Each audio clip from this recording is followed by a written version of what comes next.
बेरोजगारों की मंडी में साक्षात्कार के माध्यम से कैसे किया जाता है खेल, आज आपके सामने होगा। कैसे साक्षात्कार के नंबरों से पास को कर दिया जाता है फेल और फेल को कर दिया जाता है पास, और इन्हीं साक्षात्कार के नंबरों से कौन व्यक्ति कैसे टॉप कर जाता है, यह बात आज आपके सामने आने वाली है। नेता, अफसर, पैसे, पावर और ऐसी बहुत सारी चीजें हैं जो आपको साक्षात्कार में ज्यादा नंबर दिलाती है, और अगर आपके पास ये नहीं है तो आपको नंबर नहीं मिलेंगे और आपको दौड़ से बाहर कर दिया जाएगा।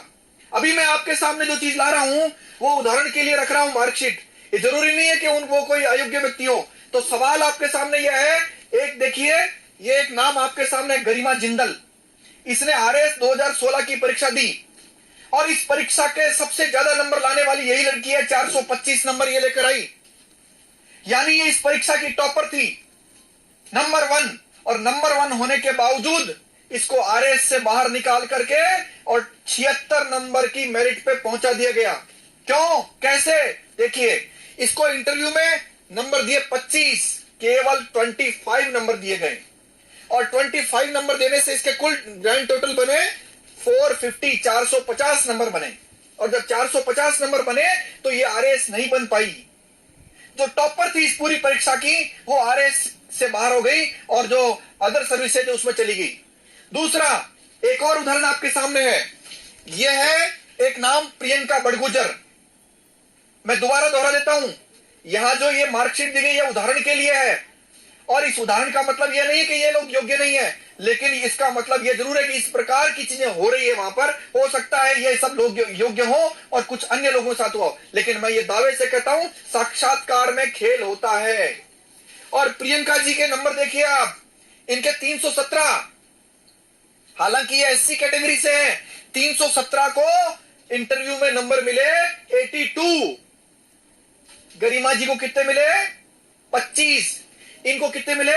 82, 82 नंबर। और 82 नंबर मिलते ही ये 399 पे पहुंच गए और ये पास हो गए। और ये पास होने के बाद अब अगला खेल समझिए कि किसी व्यक्ति को टॉपर कैसे बनाया जाता है, और टॉपर बनाने में साक्षात्कार के नंबरों की क्या भूमिका होती है, यह भी उदाहरण आपको समझने की आवश्यकता है। अब आप देखिए, ये श्री सुनील शर्मा जी हैं, और श्री सुनील शर्मा जी के रिटर्न में नंबर आए थे 401, 401, और गरिमा जी के कितने थे? 425। उनको इंटरव्यू नंबर दिए 25 और इनको इंटरव्यू मिले नंबर 80।